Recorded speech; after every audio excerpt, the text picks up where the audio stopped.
Doctor Ajay, क्या 2024 में Bihar model चलेगा क्या? वाकई बड़ी लाइन खींच दी नीतीश कुमार ने आपके सामने। बिहार मॉडल, अच्छी बात कही आपने। बिहार मॉडल हम लोग भी बात करते थे 13-14 में बिहार मॉडल, 9-10 में बिहार मॉडल, और आज 23 में फिर बिहार मॉडल। क्या है बिहार मॉडल?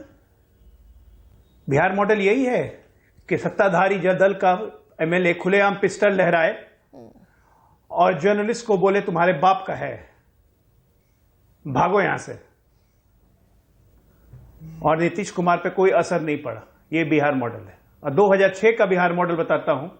पंचायती चुनाव में सरकार के उस समय के मंत्री पूर्णमासी राम, उनको एक नए नवेले एसपी ने अरेस्ट कर लिया था क्योंकि वो चुनाव में घूम रहे थे, मंत्री को, कैबिनेट मंत्री को, और उसके बाद शाम तक नहीं छोड़ा और सरकार की तरफ से कोई हस्तक्षेप नहीं किया गया क्योंकि वो कानून का राज का उल्लंघन कर रहे थे।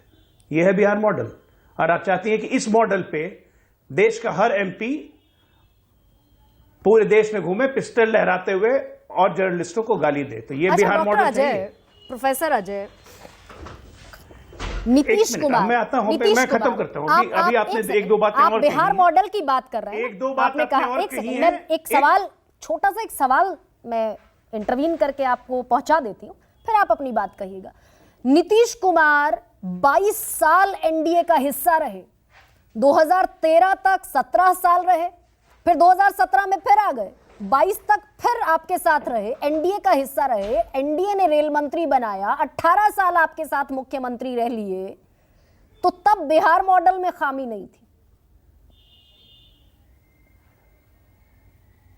मैंने आपको लगता है बताया था, आपने इसको गौर नहीं किया कि जब हमारे साथ थे तो बिहार मॉडल क्या था कि अगर मंत्री भी अगर कानून तोड़ते हुए पकड़ा जाता था तो उसे छोड़ा नहीं जाता था, उससे इस्तीफा लिया जाता था, उस पर कार्रवाई होती थी।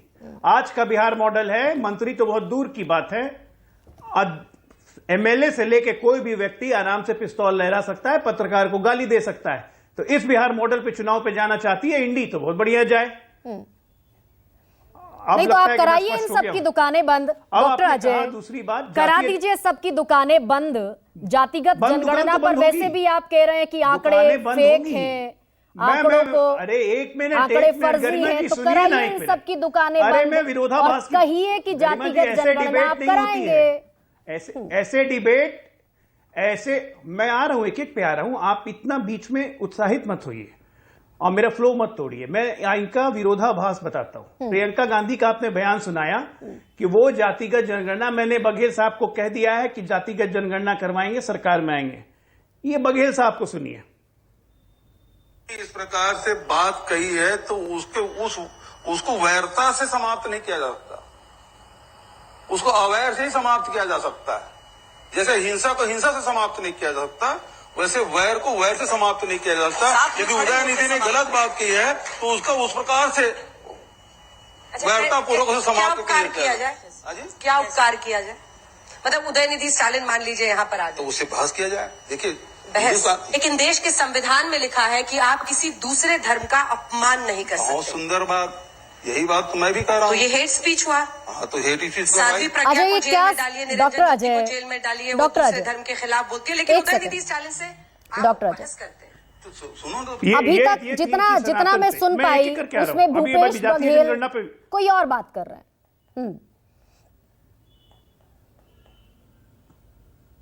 मैं आपको अभी सनातन पे सुनाया, अब मैं आपको सुनाने जा रहा हूं डॉक्टर अजय, जनगणना पे भूपेश बघेल ने क्या कहा। डॉक्टर अजय, सनातन की बात लेकर बैठी हूं मैं आज। आप बड़े गंभीर प्रवक्ता हैं, बिहार में बड़े गंभीर, तो सनातन की बात करने हम यहाँ नहीं बैठे हैं। मैं आपसे बस इतना पूछ रही हूँ डॉक्टर अजय, ठीक है, मैं आपको इनकी जातिगत जनगणना पे इनकी क्या विचार है वो भी सुना रहा हूं, और आपके दर्शक सुने कि प्रियंका गांधी क्या कहती हैं और उनके मुख्यमंत्री क्या कहते हैं।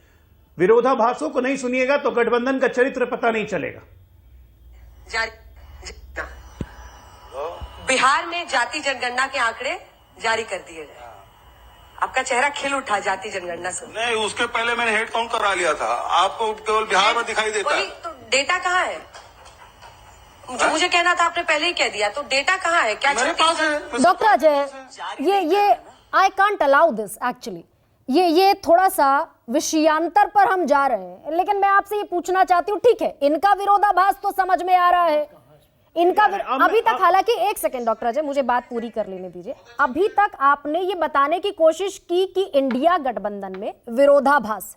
मैंने मान लिया कि विरोधाभास है, मैंने मान लिया इनके आंकड़े फेक हैं, लेकिन अनुप्रिया पटेल जो कह रही हैं वो विरोधाभास नहीं है। देवेंद्र फडणवीस जो कह रहे हैं कि we are not negative for it, वो विरोधाभास नहीं है। ओम प्रकाश राजभर जो कहते हैं वो विरोधाभास नहीं है। बिल्कुल नहीं है। मैं बताता हूं क्यों नहीं है।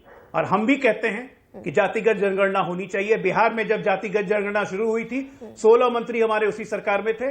प्रधानमंत्री के पास जो मंत्री प्रतिनिधिमंडल गया था उसमें बीजेपी भी शामिल थी, नंबर 1। नंबर 2, लोकसभा में राजनाथ सिंह ने खुद खड़े होकर कहा कि हमारी सरकार जातिगत जनगणना करवाएगी। उसी के आधार पर मैं कहता हूं कि ये जहां से सोचना बंद करते हैं मोदी जी, नहीं डॉक्टर अजय, थोड़ा सा फैक्ट करेक्ट कर रोहिणी लीजिए। आयोग का गठन हमने राजनाथ सिंह ने सदन में कभी नहीं कहा, जिस समय वो देश के गृह मंत्री थे उस समय एक प्रेस ब्रीफिंग में उनके हवाले से छापा गया था। सदन में जो बयान आया था वो केंद्रीय गृह राज्य मंत्री नित्यानंद का आया था। उन्होंने कहा था कि हम जातीय जनगणना में ओबीसी के डेटा को अकोमोडेट नहीं करेंगे। राजनाथ सिंह का सदन में, संसद में कोई बयान नहीं है। थोड़ा सा आप अपडेट कर लीजिए खुद को।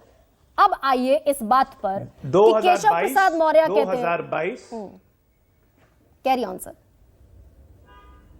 2022 में गृह राज्य मंत्री ने जब कहा था कि अभी हम जातिगत जनगणना या जनगणना नहीं कराएंगे, 21 में कहा था। ये भी दूसरी बात मैं कह रहा हूं, रोहिणी आयोग हम लेके आए। रोहिणी, गरिमा जी ऐसे डिबेट नहीं होती है, तो आप मुझे बोल लेने दीजिए या आप ही बोल लीजिए सर। मुझे फैक्ट तो करेक्ट करने पड़ेंगे ना। जब मैं बता रहा हूं आपको तो आप सुनने को ही तैयार नहीं है। Doctor Ajay, I am here, facts बिल्कुल मैं गलत फैक्ट्स नहीं देता हूं। I am sitting. मैं 2021 में कहा, मैं गलत फैक्ट्स नहीं देता हूं, लेकिन आप बीच में टोका टाकी करिएगा तो गड़बड़ है। चलिए ठीक, 2021 में आप सुन लीजिए, अगर मेरे फैक्ट्स गलत होंगे तो बताइएगा मुझे। आप अपनी बात बढ़ाइए, आगे बताइए। एक मिनट, 2021 नहीं, 2018 में रोहिणी आयोग का गठन हुआ। 17 में हुआ, एक साल में रिपोर्ट दे रही थी। 2022 में रोहिणी आयोग ने अपनी रिपोर्ट, 2017 में रोहिणी आयोग का गठन, रोहिणी आयोग ने अपनी वो रिपोर्ट 2017 में हुआ, 18 में रिपोर्ट देनी थी, 2022 में राष्ट्रपति के पास वो रिपोर्ट सबमिट कर दी गई, जिसको लॉ कमीशन का अप्रूवल था। क्रोनोलॉजी इस तरह से ठीक है। उस रोहिणी आयोग की रिकमेंडेशन में प्राइम रिकमेंडेशन क्या है? क्या आप जब भी सर्वेक्षण करवाएंगे, कास्ट सर्वेक्षण, तो जातीय जनगणना बहुत जरूरी है। वो इसलिए जरूरी है क्योंकि 2596 पिछड़ी जातियां हैं और उसमें से 275 पिछड़ी जातियों ने ही आरक्षण का लाभ लिया है। बाकी 2300 जातियों को इसका लाभ नहीं मिला है और उनको चिन्हित करके ये लाभ उनको पहुंचाने की जरूरत है।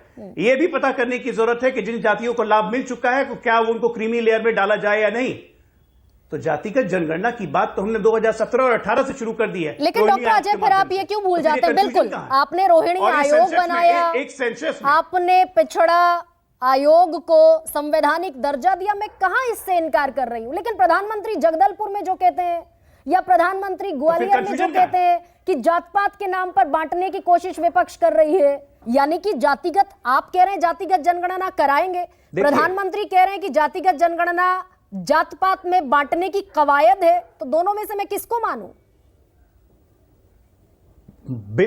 बिल्कुल है। क्यों मैं बता रहा हूं? क्योंकि जब यह साफ हो चुका है कि जातिगत जनगणना केंद्र सरकार ही कराएगी, तो इस तरह तय है कि लोकसभा चुनाव के बाद ही होगा और जो भी केंद्र सरकार होगी वो करवाएगी। आज की तारीख में जब लोकसभा चुनाव 5 महीने बच गए हैं, तो इस जातिगत जनगणना का हवा खड़ा करने की जरूरत आपको? हम जातिगत जनगणना करवा रहे हैं, रोहिणी कमीशन की रिपोर्ट की आयोग है कि उसको लाभार्थ कैसे मिले, फायदा कैसे मिले। ये जातिगत जनगणना का सर्वे करवा के बिहार में क्या अपना मजाक नहीं बनवा रहे हैं? इन्हीं के पार्टी के लोग, इन्हीं के पार्टी के सांसद, इन्हीं के पार्टी के मंत्री उस जातिगत जनगणना के, उस जातिगत सर्वे पे सवाल उठाने लगे हैं। इनके कांग्रेस के अध्यक्ष उस सर्वे पे सवाल उठा रहे हैं कि यह सही नहीं है। इनके तेली समाज के लोग, इनके कोयरी समाज के लोग, इनके अपने सांसद सब आवाज उठा रहे हैं। तो आप ये हवा खड़ा कर रहे हैं ना, तो इसलिए क्योंकि आपको जाति में बांटने की कोशिश करनी है।